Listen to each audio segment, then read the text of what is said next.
ಎಲ್ರಿಗೂ ನಮಸ್ಕಾರ. ಪ್ರೇಮಾನು TV Kannada YouTube ಚಾನಲ್ಗೆ ನಿಮ್ಮೆಲ್ರಿಗೂ ಕೂಡ ಸ್ವಾಗತ. ಸ್ನೇಹಿತರೆ, 7ನೇ ತಾರೀಕು ಮತ್ತು 8ನೇ ತಾರೀಕು ಏನು CTET ಎಕ್ಸಾಮ್ ನಡೀತಾ ಇದೆ. ಸೊ ಇವತ್ತು ಆಲ್ರೆಡಿ ಒಂದು ಪೇಪರ್ ಬರೆದು ಬಂದಿದ್ದೀರಾ. ಸೊ ಪೇಪರ್ ಬರೆದು ಬಂದಿರೋರಿಗೆ ಇದೊಂದು ಕೀ ಆನ್ಸರ್ಸ್, ಸಂಭವನೀಯ ಕೀ ಉತ್ತರಗಳ ಒಂದು ವಿಡಿಯೋ ಆಗಿರುತ್ತೆ. ಆ್ಯಂಡ್ ನಾಳೆ ಪರೀಕ್ಷೆ ಬರೀತಾ ಇರೋರಿಗೆ ಇದೊಂದು ಮಾದರಿ ಪ್ರಶ್ನೆ ಪತ್ರಿಕೆ ಆಗಿರುತ್ತೆ. ಇವತ್ತು ಯಾವ ರೀತಿಯಾಗಿ ಕ್ವೆಶನ್ಸ್ಗಳನ್ನು ಕೊಟ್ಟಿದ್ರು ಅನ್ನೋದನ್ನ ನೋಡಿಕೊಂಡು ಕೆಲವೇ ಗಂಟೆಗಳು ಇದಾವೆ ನಿಮಗೆ ಎಕ್ಸಾಮ್ಗೆ ಏನು ಅಟೆಂಡ್ ಮಾಡೋಕ್ಕೆ. ಸೊ ಈ ಉಳಿದಿರ್ತಕ್ಕಂತಹ ಒಂದು ಟೈಮನ್ನು ಯುಟಿಲೈಸ್ ಮಾಡ್ಕೊಳ್ಳಿ ಅಂತ ಹೇಳ್ತಾ, ಸೊ ಬನ್ನಿ ಇವತ್ತಿನ ಒಂದು question paper, psychology question paper ಹೇಗಿತ್ತು ಅನ್ನೋದನ್ನ ನೋಡ್ತಾ ಹೋಗೋಣ. ಸೊ ಮೊದಲನೇ ಪ್ರಶ್ನೆ ನೋಡಿ, ನೀವು ಇಲ್ಲಿ ನೋಡ್ತಾ ಇರ್ಬೋದು part 1 child development and pedagogy. So ಇಲ್ಲಿ ಮೊದಲನೇ ಕ್ವೆಶನ್ ಬಂದ್ಬಿಟ್ಟು ನೋಡಿ, ಇಲ್ಲಿ ರೀಡ್ ದ ಫಾಲೋವಿಂಗ್ ಸ್ಟೇಟ್ಮೆಂಟ್ಸ್ ಅಂದರೆ ಅಸರ್ಷನ್ ಆ್ಯಂಡ್ ರೀಸನ್ ಕೊಟ್ಟಿದ್ದಾರೆ. ಸೊ ಅಸರ್ಷನ್ ಏನು ಕೊಟ್ಟಿದ್ದಾರೆ, students with poor writing abilities are often stereotyped by their teachers are intellectually disabled. Reason ಏನು ಕೊಟ್ಟಿದ್ದಾರೆ, teachers tend to have implicit bias and hold assumptions about students learning behaviors that can affect students growth ಅಂತ ಕೊಟ್ಟಿದ್ದಾರೆ. Assertion and reason. So ಈ assertion and ರೀಸನ್ಗೆ ನೋಡಿ ಆಪ್ಷನ್ಸ್ಗಳನ್ನ ಈ ರೀತಿ ಕೊಟ್ಟಿದ್ರು. So ಸರಿಯಾಗಿರ್ತಕ್ಕಂತಹ ಉತ್ತರ ಈ ಒಂದು ಪ್ರಶ್ನೆಗೆ ಆಪ್ಷನ್ 3 ನೋಡಿ, ಇಲ್ಲಿ both A and R true and R is the correct explanation of A ಅಂತ ಕೊಟ್ಟಿದ್ದಾರೆ. ಸೊ ಅಸರ್ಷನ್ ಆ್ಯಂಡ್ ರೀಸನ್ ಎರಡು ಕೂಡ ಕರೆಕ್ಟ್ ಆಗಿದೆ ಅನ್ನೋದು ಸರಿಯಾದ ಒಂದು ಉತ್ತರ ಆಗಿರುತ್ತೆ. ನಾನು ಪದೇ ಹೇಳ್ತಾ ಇದ್ದೀನಿ, ಇದು ಸಂಭವನೀಯ ಕೀ ಆನ್ಸರ್ಸ್ ಆಗಿರುತ್ತೆ. ಇಲಾಖೆಯಿಂದ ಏನು ಅಧಿಕೃತವಾಗಿ ಬಿಡುಗಡೆ ಮಾಡ್ತಾರೆ, ಸೊ ಅದು ಕೂಡ ಫೈನಲ್ ಕೀ ಆನ್ಸರ್ಸ್ ಆಗಿರುತ್ತೆ. ಓಕೆನಾ. ಸೊ ಎರಡನೇ ಒಂದು ಕ್ವೆಶನ್ ನೋಡಿ, ಇಲ್ಲಿ which of the following is not a way to promote diversity in the classroom ಅಂತ ಇದೆ. ಸೊ ಆಪ್ಷನ್ಸ್ ಈ ರೀತಿ ಕೊಟ್ಟಿದ್ದಾರೆ. ನಾನು ಡೈರೆಕ್ಟಾಗಿ ಆನ್ಸರ್ಸ್ ಹೇಳ್ಕೊಂಡು ಹೋಗ್ಬಿಡ್ತೀನಿ. ಸೊ ಈ ಪ್ರಶ್ನೆಗೆ ಸರಿಯಾದಂತಹ ಒಂದು ಆನ್ಸರ್ ಅಂತ ಬಂದಾಗ ನಾವು ಆಪ್ಷನ್ 1 ಸೆಲೆಕ್ಟ್ ಮಾಡ್ಕೋಬೇಕಾಗತ್ತೆ. Adapting behaviour based on stereotyping students according to their background and cultures ಅಂತ ಅನ್ನೋದು. ಸೊ ಆಪ್ಷನ್ 2 ಸರಿಯಾದ ಉತ್ತರ ಈ ಒಂದು ಪ್ರಶ್ನೆಗೆ.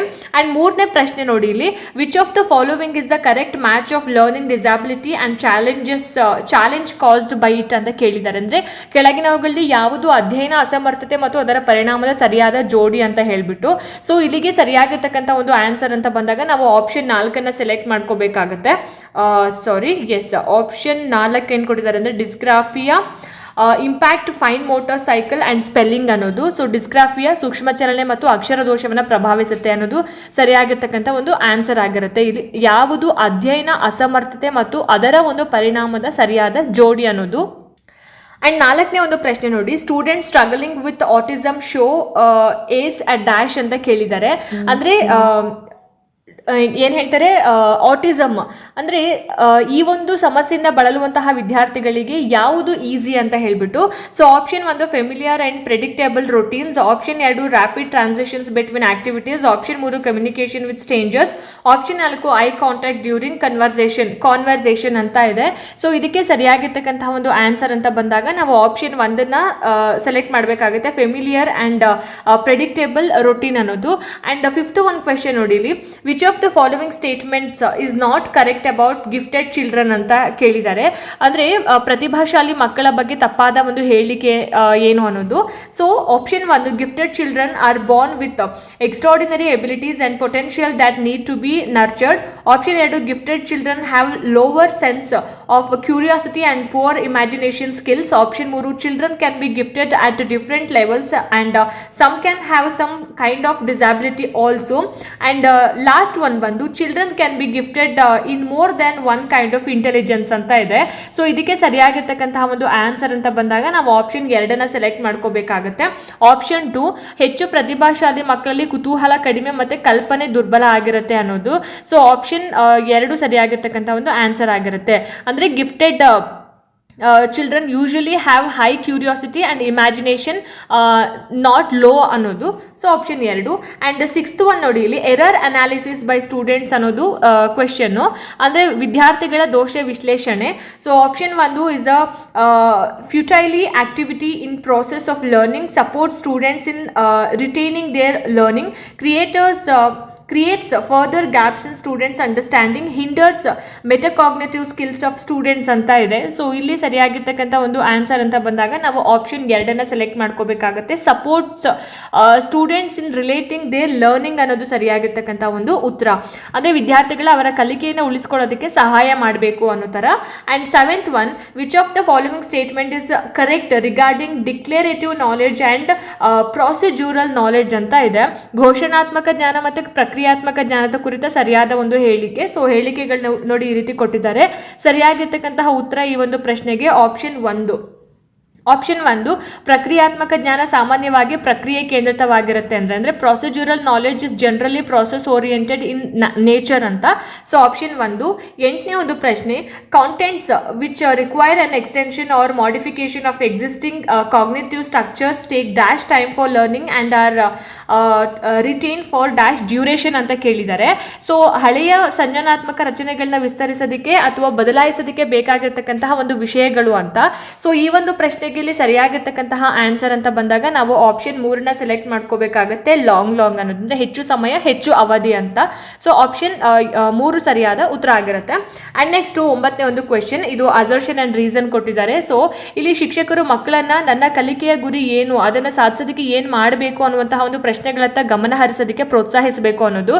ಸೊ ಕಾರಣ ಏನು ಕೊಟ್ಟಿದ್ದಾರೆ, ವಿದ್ಯಾರ್ಥಿಗಳು ತಮ್ಮ ಕಲಿಕೆಯ ಕಾರ್ಯಕ್ಷಮತೆಯನ್ನು ಸ್ವಮೌಲ್ಯಮಾಪನ ಮಾಡೋದನ್ನ ಕಲ್ತ್ಕೊಂಡ್ರೆ ಅದನ್ನು ತಮ್ಮ ಒಂದು ಕಲಿಕೆಯನ್ನು ಸುಧಾರಿಸೋದಕ್ಕೆ ಬಳಸಬಹುದು ಅಂತ. ಸೊ ಈ 2 ಅಸರ್ಷನ್ ಅಂಡ್ ರೀಸನ್ಸ್ ಅಂತ ಬಂದಾಗ ಸರಿಯಾಗಿರ್ತಕ್ಕಂತಹ ಉತ್ತರ ನಾವು ಆಪ್ಷನ್ 3 ಸೆಲೆಕ್ಟ್ ಮಾಡ್ಕೋಬೇಕಾಗತ್ತೆ. both A and R are true and R is the correct explanation of A ಅಂತ. ಸೊ ಆಪ್ಷನ್ 3 ಸರಿಯಾಗಿರ್ತಕ್ಕಂತಹ ಉತ್ತರ ಈ ಒಂದು ಪ್ರಶ್ನೆಗೆ. ನೆಕ್ಸ್ಟು 10ನೇ ಒಂದು ಪ್ರಶ್ನೆ, in guided discovery approach of learning ಅಂತ ಇದೆ. ಮಾರ್ಗದರ್ಶಿತ ಅನ್ವೇಷಣಾ ವಿಧಾನದಲ್ಲಿ ಡ್ಯಾಶ್ ಅಂತ. ಸೊ ಇದಕ್ಕೆ ಸರಿಯಾದಂತಹ ಒಂದು ಆನ್ಸರ್ ಆಪ್ಷನ್ 1 ನೋಡಿ. ಇಲ್ಲಿ ಆಪ್ಷನ್ 1 ಏನು ಕೊಟ್ಟಿದ್ದಾರೆ ಅಂದರೆ opportunities are provided to learners to construct knowledge for themselves ಅಂತ. ಅಂದರೆ ವಿದ್ಯಾರ್ಥಿಗಳಿಗೆ ಸ್ವಂತ ಜ್ಞಾನವನ್ನು ನಿರ್ಮಾಣ ಮಾಡ್ಕೊಳ್ಳೋದಕ್ಕೆ ಅವಕಾಶ ಮಾಡ್ಕೊಡ್ಬೇಕು ಅನ್ನೋದು. ಅಂಡ್ ನೆಕ್ಸ್ಟ್ 11ನೇ ಪ್ರಶ್ನೆ, which of the following strategies is not effective while developing conceptual understanding in children ಅಂತ ಕೇಳಿದ್ದಾರೆ. ಅಂದರೆ ಮಕ್ಕಳಲ್ಲಿ ಪರಿಕಲ್ಪನಾತ್ಮಕ ಅರ್ಥವ್ಯವಸ್ಥೆ ಅಭಿವೃದ್ಧಿಪಡಿಸೋದಕ್ಕೆ ಪರಿಣಾಮಕಾರಿ ಅಲ್ಲದೆ ಇರತಕ್ಕಂತಹ ಒಂದು ಟೆಕ್ನಿಕ್ ಯಾವುದು ಅನ್ನೋದು. ಆಪ್ಷನ್ ನೋಡಿ ಇಲ್ಲಿ ಈ ರೀತಿ ಕೊಟ್ಟಿದ್ದಾರೆ. ಸರಿಯಾದಂತಹ ಒಂದು ಆನ್ಸರ್ ಈ ಒಂದು ಪ್ರಶ್ನೆಗೆ option 2, asking students to memorize the definition as it is ಅಂತ. ಅಂದರೆ ವ್ಯಾಖ್ಯಾನವನ್ನು ಜ್ಞಾಪಕ ಶಕ್ತಿ ಮುಖಾಂತರ ಕೇವಲ ಪಸರಿಸುವುದು ಇದು ಪರಿಣಾಮಕಾರಿ ಅಲ್ಲ ಅನ್ನೋದು. ಸೊ ಆಪ್ಷನ್ 2 ಆನ್ಸರ್ ಆಗುತ್ತೆ ಈ ಪ್ರಶ್ನೆಗೆ. ಆ್ಯಂಡ್ ನೆಕ್ಸ್ಟ್ 12ನೇ ಪ್ರಶ್ನೆ ನೋಡಿ, an active middle school classroom should be founded on the theoretical principle of dash ಅಂತ ಕೇಳಿದ್ದಾರೆ. ಅಂದರೆ ಇದರ ಒಂದು ಕನ್ನಡ ಅರ್ಥ ಬಂದ್ಬಿಟ್ಟು ಸಕ್ರಿಯ ಮಧ್ಯಮ ಶಾಲಾ ತರಗತಿ ಯಾವ ಸಿದ್ಧಾಂತದ ಮೇಲೆ ಆಧಾರಿತವಾಗಿರಬಹುದು ಅಂತ ಹೇಳ್ಬಿಟ್ಟು. ಸೊ ಆಪ್ಷನ್ ನೋಡಿ ಇಲ್ಲಿ social constructivism, option 2 psychoanalysis, option 3 behaviourism, option 4 psychodynamism ಅಂತ. ಸೊ ಇದಕ್ಕೆ ಸರಿಯಾದ ಒಂದು ಆನ್ಸರ್ ಆಪ್ಷನ್ 1 ಸೋಷಿಯಲ್ ಕನ್ಸ್ಟ್ರಕ್ಟಿವಿಸಮ್ ಅನ್ನೋದು ಸರಿಯಾದ ಆನ್ಸರ್ ಆಗಿರುತ್ತೆ, ಸಾಮಾಜಿಕ ನಿರ್ಮಾಣವಾದ ಅನ್ನೋದು. ಆ್ಯಂಡ್ ಮುಂದಿನ ಪ್ರಶ್ನೆ ಇದು ಕೂಡ ಅಸರ್ಷನ್ ಆ್ಯಂಡ್ ರೀಸನ್ ಆಗಿರುತ್ತೆ. ಅಸರ್ಷನ್ ಏನು ಕೊಟ್ಟಿದ್ದಾರೆ, empathy depends on the ability to understand that others have feelings and to gauge their feelings. 2ನೇದು reason, emotions and cognition are not related to each other ಅಂತ ಇದೆ. ಸೊ ಇಲ್ಲಿ ಸರಿಯಾಗಿರ್ತಕ್ಕಂಥ ಒಂದು answer ಈ ಒಂದು ಪ್ರಶ್ನೆಗೆ ಆಪ್ಷನ್ 1 ನೋಡಿ, A is true but R is false ಅನ್ನೋದು ಸರಿಯಾಗಿರ್ತಕ್ಕಂಥ ಒಂದು ಆನ್ಸರ್ ಆಗಿರುತ್ತೆ. And next 14th one, middle school teacher can enable students became strategies self motivated learners by dash ಅಂತ ಕೇಳಿದ್ದಾರೆ. ಇದರ ಒಂದು ಕನ್ನಡ ಅರ್ಥ ಬಂದ್ಬಿಟ್ಟು ಮಧ್ಯಮ ಶಾಲಾ ಶಿಕ್ಷಕರು ವಿದ್ಯಾರ್ಥಿಗಳನ್ನು ಸ್ವಪ್ರೇರಿತ ಕಲಿಯುವವರನ್ನಾಗಿ ಮಾಡೋದಕ್ಕೆ ಹೇಗೆ ಸಹಾಯ ಮಾಡ್ಬೋದು ಅಂತ. ಸೊ ಆಪ್ಷನ್ಸ್ ಈ ರೀತಿ ಕೊಟ್ಟಿದ್ದಾರೆ. ಸರಿಯಾಗಿರುವಂತಹ ಒಂದು ಆನ್ಸರ್ ಈ ಒಂದು ಪ್ರಶ್ನೆಗೆ ಆಪ್ಷನ್ 3 ನೋಡಿ. ಇಲ್ಲಿ ಆಪ್ಷನ್ 3 ಏನು ಕೊಟ್ಟಿದ್ದಾರೆ, ಎಸ್ ಆಪ್ಷನ್ 3 ಬಂದ್ಬಿಟ್ಟು encouraging students to develop their metacognitive knowledge and skills ಅಂತ. ವಿದ್ಯಾರ್ಥಿಗಳನ್ನು ಅವರ ಅಧಿಸಂಜನಾತ್ಮಕ ಜ್ಞಾನ ಮತ್ತು ಕೌಶಲ್ಯಗಳನ್ನ ಅಭಿವೃದ್ಧಿಪಡಿಸೋದಕ್ಕೆ ಪ್ರೋತ್ಸಾಹಿಸಬೇಕು ಅಂತ. ಸೊ 15ನೇದು, which of the following exemplifies intrinsic motivation ಅಂತ ಇದೆ. ಅಂತರ್ನಿಹಿತ ಪ್ರೇರಣೆಯ ಒಂದು ಉದಾಹರಣೆ ಯಾವುದು ಅಂತ ಸರಿಯಾಗಿರ್ತಕ್ಕಂತಹ ಒಂದು ಉತ್ತರ ಈ ಒಂದು ಪ್ರಶ್ನೆಗೆ option 4 motivation driven by personal interest or enjoyment of the task ಅನ್ನೋದು ವೈಯಕ್ತಿಕ ಆಸಕ್ತಿ ಅಥವಾ ಕಾರ್ಯದಲ್ಲಿ ಸಂತೋಷ ಅಥವಾ ಆನಂದ ಅನ್ನೋದು ಸರಿಯಾದ ಆನ್ಸರ್. 4th ಒನ್ ಇದಕ್ಕೆ. 15ನೇ ಪ್ರಶ್ನೆಗೆ 4ನೇದು ಅಂಡ್ 16ನೇ ಒಂದು ಪ್ರಶ್ನೆ ನೋಡಿ ಇಲ್ಲಿ which debate is highlighted in the following questions ಅಂತ ಕೇಳಿದ್ದಾರೆ. ಸೊ ಇದು ಬಂದ್ಬಿಟ್ಟು ನೋಡಿಲಿ does an individual's biological determined sex bring with it all the characteristics that define one's socially constructed gender. So ಜೈವಿಕವಾಗಿ ನಿರ್ಧರಿಸಲ್ಪಟ್ಟ ಲಿಂಗ ಸಾಮಾಜಿಕವಾಗಿ ನಿರ್ಮಿಸಲ್ಪಟ್ಟ ಲಿಂಗವನ್ನು ನಿರ್ಧರಿಸುವ ಎಲ್ಲ ಲಕ್ಷಣಗಳನ್ನು ತರುತ್ತದಾ ಅಂತ ಕೇಳಿದ್ದಾರೆ. ಸೊ ಇಲ್ಲಿ ಮೊದಲನೇ ಆಪ್ಷನ್ ನೋಡಿದ್ರೆ stable unstable view of development, ಎರಡನೇದು entity incremental view of ability, ಮೂರನೇದು nature nurture influences on development, ನಾಲ್ಕನೇದು continuous discontinuous view of development ಅಂತ ಇದೆ. ಸೊ ಇಲ್ಲಿ ಸರಿಯಾದ ಒಂದು answer option 3 nature nurture influence on development ಅನ್ನೋದು ಆನ್ಸರ್ ಆಗುತ್ತೆ, ಪ್ರಕೃತಿ ಪರಿವೇಶದ ಪ್ರಭಾವ ಅನ್ನೋದು. ಆ್ಯಂಡ್ ನೆಕ್ಸ್ಟ್ 17ನೇ ಒಂದು ಪ್ರಶ್ನೆ a major developmental task during dash is the search for identity dash personal sexual and occupational ಅಂತ ಇದೆ. ಅಭಿವೃದ್ಧಿಯ ಪ್ರಮುಖ ಕಾರ್ಯ ಯಾವ ಹಂತದಲ್ಲಿ ವ್ಯಕ್ತಿಯ ವೈಯಕ್ತಿಕ ಲೈಂಗಿಕ ಮತ್ತು ವೃತ್ತಿ ಗುರುತಿನ ಹುಡುಕಾಟವಾಗಿರುತ್ತೆ ಅನ್ನೋ ಥರ. Option 1 adolescence, option 2 middle adulthood, option 3 middle childhood, option 4 early childhood. So ಸರಿಯಾಗಿರ್ತಕ್ಕಂಥ ಒಂದು ಆನ್ಸರ್ ಅಂತ ಬಂದಾಗ ಆಪ್ಷನ್ 1 ಕಿಶೋರಾವಸ್ಥೆ ಅಥವಾ ಅಡಾಲ್ಸೆನ್ಸ್ ಅನ್ನೋದು ಆನ್ಸರ್ ಆಗುತ್ತೆ. ಆ್ಯಂಡ್ ನೆಕ್ಸ್ಟ್ 18ನೇ ಒಂದು ಪ್ರಶ್ನೆ ರೀಡ್ ದ ಫಾಲೋವಿಂಗ್ ಸ್ಟೇಟ್ಮೆಂಟ್ಸ್ ಅಂದರೆ ಇದು ಅಸರ್ಷನ್ ಆ್ಯಂಡ್ ರೀಸನ್ ಆಗಿರುತ್ತೆ. ಸೊ ಅಸರ್ಷನ್ ಏನು ಕೊಟ್ಟಿದ್ದಾರೆ, children learn values and norms of society in overt as well as covert ways, and reason socialization is the simple process of passing on customs and rituals of society ಅಂತ. ಅಂದರೆ ಮೊದಲನೇ ಒಂದು statement ಅಸರ್ಷನ್ನು ಮಕ್ಕಳು ಸಮಾಜದ ಮೌಲ್ಯಗಳು ಮತ್ತು ಮಾನದಂಡಗಳಿಂದ ಸ್ಪಷ್ಟ ಮತ್ತು ಅಸ್ಪಷ್ಟ ರೀತಿಯಲ್ಲಿ ಕಲಿತಾ ಹೋಗ್ತಾರೆ ಅನ್ನೋದು. ಸೊ ಅಸರ್ಷನ್ ಏನು ಕೊಟ್ಟಿದ್ದಾರೆ ಅಂದರೆ ಸಾಮಾಜೀಕರಣ ಅಂತಕ್ಕಂಥದ್ದು ಕೇವಲ ಸಂಪ್ರದಾಯ ಮತ್ತು ಆಚರಣೆಗಳನ್ನು ಹಸ್ತಾಂತರಿಸುವ ಸರಳ ಪ್ರಕ್ರಿಯೆ ಅಲ್ಲ, ಅದು ಸಂಕೀರ್ಣವಾದ ಮೌಲ್ಯಗಳು, ನಡವಳಿಕೆಗಳು ಮತ್ತು ಸಾಮಾಜಿಕ ಪಾತ್ರಗಳನ್ನು ಕಲಿಸುವಂತಹ ಒಂದು ಪ್ರಕ್ರಿಯೆ ಅಂತ ಇದೆ. ಸೊ ಇದರಲ್ಲಿ ಯಾವುದು ರಾಂಗ್ ಯಾವುದು ಕರೆಕ್ಟ್ ಅನ್ನೋದು ಸರಿಯಾದಂತಹ ಒಂದು ಆನ್ಸರ್ ಈ ಒಂದು ಪ್ರಶ್ನೆಗೆ ಆಪ್ಷನ್ 1 ನಾವು ತಗೊಳ್ಬೇಕಾಗುತ್ತೆ. A is true but R is false ಅನ್ನೋದು ಆನ್ಸರ್ ಅಂತ ಹೇಳ್ಬೋದು ಮೊದಲನೇದು. So option A is the right answer. Next 19ನೇ ಒಂದು ಪ್ರಶ್ನೆ as per Jean Piaget's theory of cognitive development which of the following abilities distinguishes formal operational thinking from concrete operational thinking ಅಂತ ಇದೆ. Gene ಪಿಯಾಜೆಯವರ ಸಂಜನಾತ್ಮಕ ಅಭಿವೃದ್ಧಿ ಸಿದ್ಧಾಂತದ ಪ್ರಕಾರ ಅಮೂರ್ತ ತಾರ್ಕಿಕತೆ ಮಾತ್ರವೇ ಔಪಚಾರಿಕ ಸಂಚಲನ ಹಂತವನ್ನು ಸಾಕಾರ ಸಂಚಲನ ಹಂತದಿಂದ ವಿಭಿನ್ನಗೊಳಿಸುತ್ತೆ ಅನ್ನೋದು. ಸೊ ಇದಕ್ಕೆ ಸರಿಯಾಗಿರ್ತಕ್ಕಂತಹ ಒಂದು ಆನ್ಸರ್ ಕಾಂಕ್ರೀಟ್ ಆಪರೇಷನಲ್ ಸ್ಟೇಜ್ ಅಂತ ಅಂದರೆ ಔಪಚಾರಿಕ ಹಂತ ಅನ್ನೋದು ಆಯ್ತಾ. ಸೊ ಇದಕ್ಕೆ ಸರಿಯಾದ ಒಂದು ಆನ್ಸರ್ ಆಪ್ಷನ್ 3 ಅಬ್ಸ್ಟ್ರಾಕ್ಟ್ ಲಾಜಿಕ್ ಅನ್ನೋದು ಸರಿಯಾಗಿರ್ತಕ್ಕಂಥ ಒಂದು ಆನ್ಸರ್ ಆಗಿರುತ್ತೆ. ಆ್ಯಂಡ್ 20ನೇ ಒಂದು ಪ್ರಶ್ನೆ significant critic of Jean Piaget is that he failed to adequately consider the influence of dash on development ಅಂತ ಇದೆ. ಅಂದರೆ ಜೀನ್ ಪಿಯಾಜೆ ಅವರ ಪ್ರಮುಖ ಟೀಕೆ ಅಂದರೆ ಅವರು ಸಂಸ್ಕೃತಿಯ ಪ್ರಭಾವವನ್ನು ಅಭಿವೃದ್ಧಿಯಲ್ಲಿ ಸಮರ್ಪಕವಾಗಿ ಪರಿಗಣಿಸಲಿಲ್ಲ ಅನ್ನೋದು.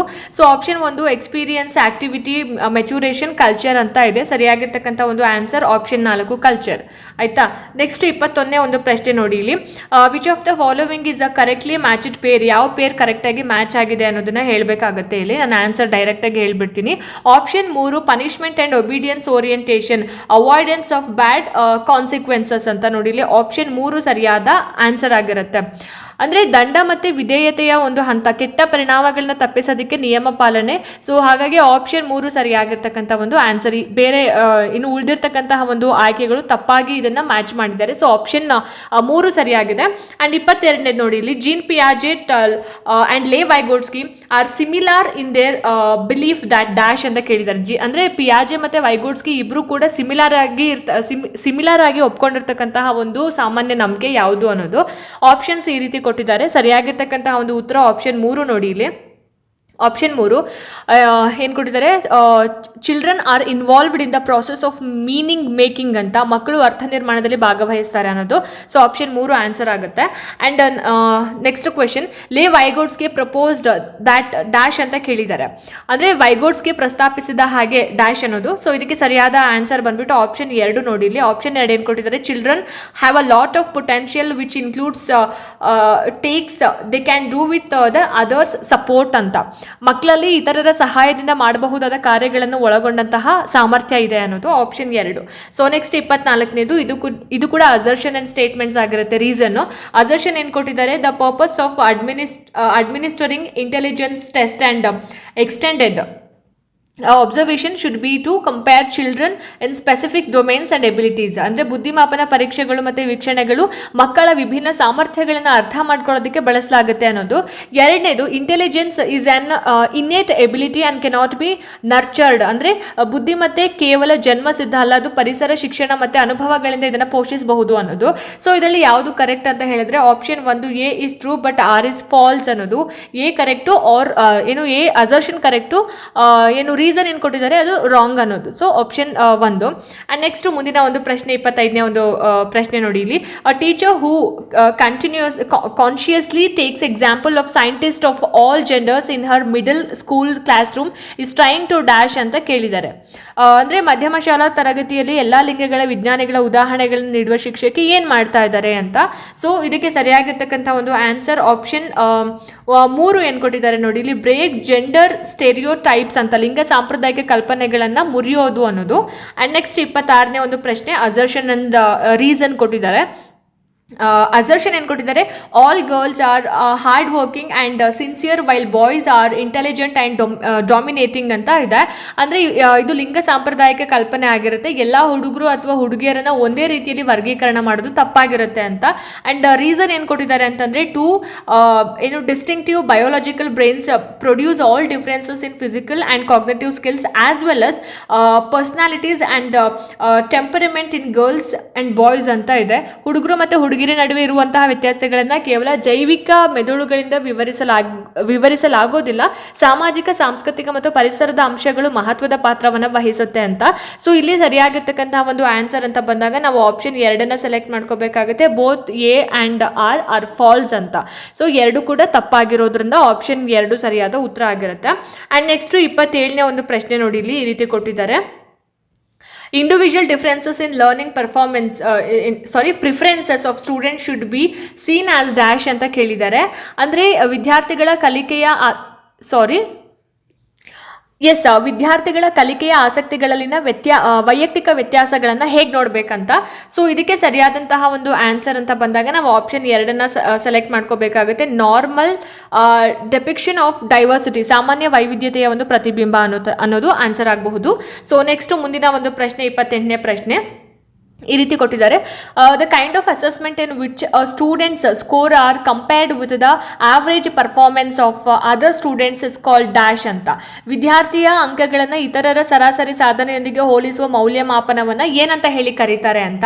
ಸೊ ಇದಕ್ಕೆ ಸರಿಯಾಗಿರ್ತಕ್ಕಂತಹ ಒಂದು ಆನ್ಸರ್ ಅಂತ ಬಂದಾಗ ನಾವು ಆಪ್ಷನ್ 1 ನಾಮ್ ರೆಫರೆನ್ಸ್ಡ್ ಅಂತ ಹೇಳಿ ಕರಿತೀವಿ. ಸೊ ಆಪ್ಷನ್ 1 ಸರಿಯಾದ ಆನ್ಸರ್ ಆಗ್ಬೋದು. ನೆಕ್ಸ್ಟ್ 29ನೇ ಪ್ರಶ್ನೆ ನೋಡಿ ಇಲ್ಲಿ. Which of the following statements about class room assessment are correct ಅಂತ ಇದೆ.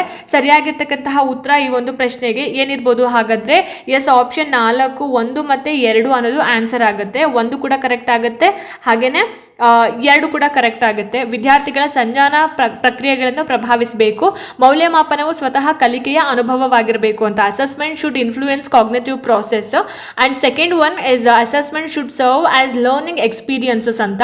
So third one assessment should create fears and stress wrong ಆಗುತ್ತೆ. And fourth one assessment should be standardised and ನಾಮ್ referenced ಅನ್ನೋದು ಕೂಡ wrong ಆಗುತ್ತೆ, not always necessary ಅಲ್ಲ. So ಹಾಗಾಗಿ option 4 ಸರಿಯಾದ ಆನ್ಸರ್ ಆಗುತ್ತೆ. ಆ್ಯಂಡ್ ನೆಕ್ಸ್ಟು 30ನೇ ಒಂದು ಪ್ರಶ್ನೆ. Which of the following questions would promote higher order critical and analytical thinking skills among the students ಅಂತ ಇದೆ. ವಿದ್ಯಾರ್ಥಿಗಳಲ್ಲಿ ಉನ್ನತ ಮಟ್ಟದ ವಿಮರ್ಶಾತ್ಮಕ ಮತ್ತು ವಿಶ್ಲೇಷಣಾತ್ಮಕ ಚಿಂತನೆ ಬೆಳೆಸುವಂತಹ ಒಂದು ಪ್ರಶ್ನೆಗಳು ಯಾವುದು ಅಂತ. ಸೊ ಇದಕ್ಕೆ ನಾನು ಡೈರೆಕ್ಟಾಗಿ ಆನ್ಸರ್ ಹೇಳಿಬಿಡ್ತೀನಿ. ಆಪ್ಷನ್ 3 ಆನ್ಸರ್ ಆಗುತ್ತೆ. So option 3 identify assumptions underlying to article higher order analytical. So ಹಾಗಾಗಿ ಆಪ್ಷನ್ 3 2 ಲೇಖನಗಳಲ್ಲಿ ಅಡಗಿರುವ ಅನುಮಾನಗಳನ್ನು ಗುರುತಿಸೋದು. ಆಪ್ಷನ್ 3 ಸರಿಯಾದ ಒಂದು ಆನ್ಸರ್ ಆಗಬಹುದು ಈ ಒಂದು ಪ್ರಶ್ನೆಗೆ. ಸೊ ನೋಡಿದ್ರಲ್ಲ ಸೈಕಾಲಜಿ ಕ್ವೆಶನ್ ಪೇಪರ್ ಹೇಗಿತ್ತು ಅಂತ. ಹೋಪ್ ನೆಕ್ಸ್ಟ್ ನಾಳೆ ಬರೀತಕ್ಕಂಥವ್ರಿಗೆ ಈ ವಿಡಿಯೋ ಹೆಲ್ಪ್ ಆಗಿದೆ ಅಂತ ಭಾವಿಸ್ತೀನಿ. ಇದೇ ರೀತಿ ಹೆಚ್ಚಿನ ವೀಡಿಯೋಸ್ಗಳಿಗೋಸ್ಕರ ನಿರಂತರವಾಗಿ ನನ್ನ ಚಾನಲನ್ನು ನೋಡ್ತಾ ಇರಿ. ಮುಂದಿನ ವೀಡಿಯೋಸ್ಗಳಲ್ಲಿ ನಾನು ನಿಮಗೆ ಸಿಗ್ತೀನಿ. ಅಲ್ಲಿ ತನಕ ಎಲ್ರಿಗೂ ನಮಸ್ಕಾರ.